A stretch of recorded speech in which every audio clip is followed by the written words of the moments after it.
Hey, what is going on, guys? Welcome back to another video. Today we will be covering chapter 284 of the Black Clover manga, the introduction of the possible last member of the four great spirits, you know, the wind spirit, the fire spirit, and the water spirit.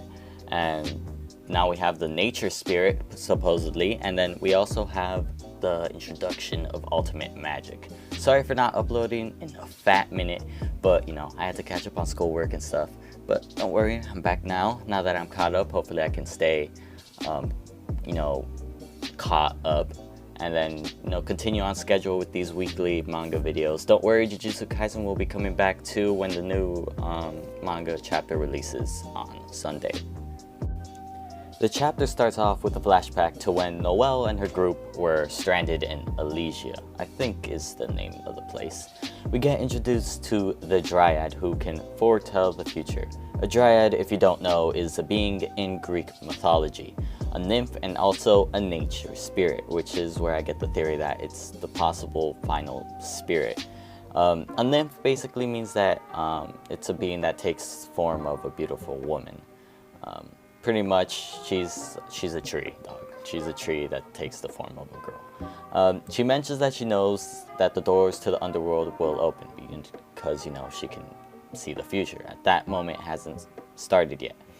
And if that happens, Elysia will basically be wrecked. So she wants to help them become stronger to stop the doors of the underworld from opening, not opening, I mean, like, stop the devils from wreaking havoc on the world. Patry then mentions that usually only elves can learn ultimate magic due to them being loved by mana and having high magic capacity because they've learned to use true magic. But because they've learned to use true magic, my bad, Noelle's group knows how to use true magic. They can use natural mana, and at that point they can control more magic than what they have in their bodies. So, you know, they can control a lot of mana, which will allow them to learn ultimate magic.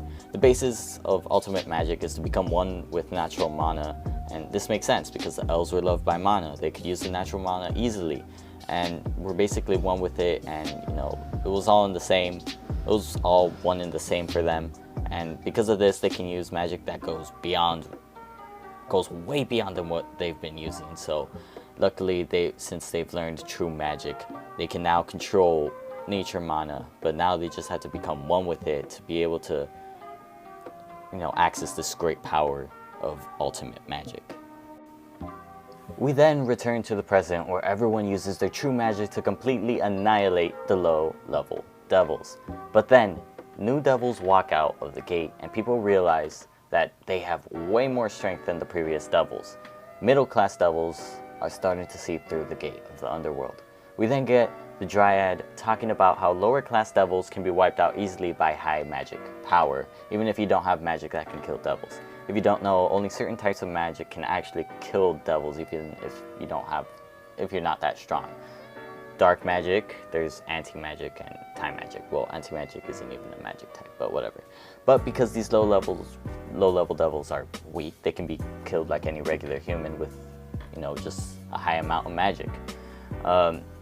Anyways, the problem then lies with middle-class devils. Their magic power is way higher than those of lower-level demons, so the amount of magic to take them out will need to be much higher. This technique probably won't work on the high-ranking levels, because remember when Lick's attack couldn't even take out Zagred, and Zagred wasn't even the strongest of the highest-ranking devils. Anyways, for these middle-class devils, they'll have to access their ultimate magic to be able to kill them, because with ultimate magic, they'll be able to use natural mana and their own mana as one to just create a high-density magic output that will completely wipe out these middle-class devils. One of the devils ends up charging up an attack, but Luck easily cuts off his hand, and this is where we get shown Luck's new ultimate magic form. We then get a view of the Spade Castle, where people are wondering if it's burning or if it's freezing up. Actually both, because of the two high-ranking devils in there that showed up. And in the last panel, we see Nacht impaled by icicles, and there's like a little fires around him. And, you know, we are left to wonder if he's dead or not. And that's the end of the chapter. Very good chapter. It definitely made more progress than last chapter.